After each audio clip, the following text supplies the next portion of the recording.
भारत के प्रधानमंत्री श्रीमान नरेंद्र भाई मोदी जी के नेतृत्व वाली केंद्र सरकार का केंद्रीय वित्त मंत्री श्रीमती निर्मला सीतारमण जी ने जो एक प्रकार से 9वां बजट संसद के पटल पर प्रस्तुत किया है, यह पिछले 8 वर्षों से जिस प्रकार से देश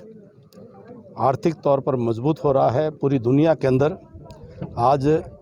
आर्थिक दृष्टि से विकास की एक उम्मीद बनकर के भारत बना है और उभरा है। भारत को मजबूत करने की दिशा में भारत के हर वर्ग के कल्याण के लिए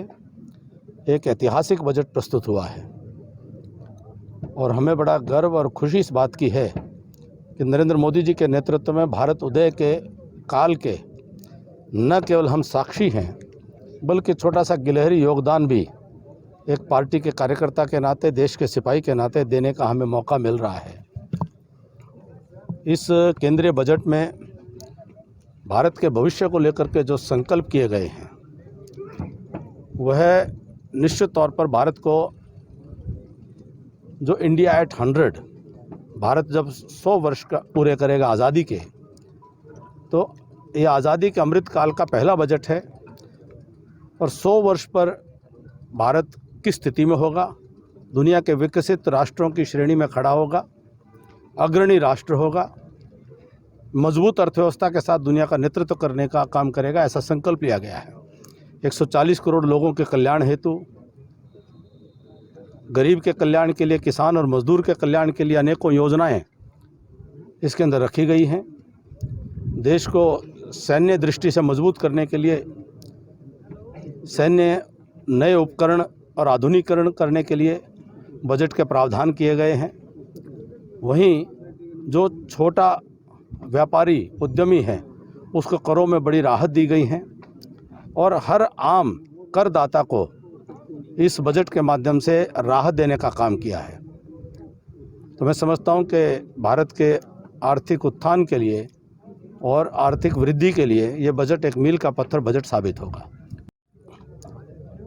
किसानों को जो वायदे किए गए थे, वायदे पूरे होने चाहिए और मुझे तो तकलीफ़ और दुख और दर्द होता है कि जब हम क्षेत्र की नुमाइंदगी कर रहे थे, हमारे क्षेत्र के लोगों को कभी टेलीफोन भी करना नहीं पड़ा। हमने समय रहते सारी जो राहत थी उसको उपलब्ध करवाने का काम किया था, ऐतिहासिक मुआवजा दिलाने का काम किया था और आज इस बात का दर्द होता है कि किसानों को अपनी जायज़ अधिकार, जब फसल का नुकसान किसान के ऊपर बहुत बुरी बीतती है, किसान और उसके मज़दूर की हालत ख़राब हो जाती है और वो अगली फसल का भी बुआरा करने में उसको दिक्कत आ सकती है। ऐसे में जब व्यवस्था बनी हुई है, गिरदावरी करके नुकसान की आकलन करके नुकसान की भरपाई करने की व्यवस्था वह सरकारी खजाने से भी बनी हुई है और बीमा कंपनियों के माध्यम से बनी हुई है,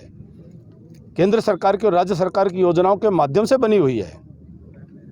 तो ये क्या कारण है कि ये लेट होती हैं और किसान को मजबूर होकर के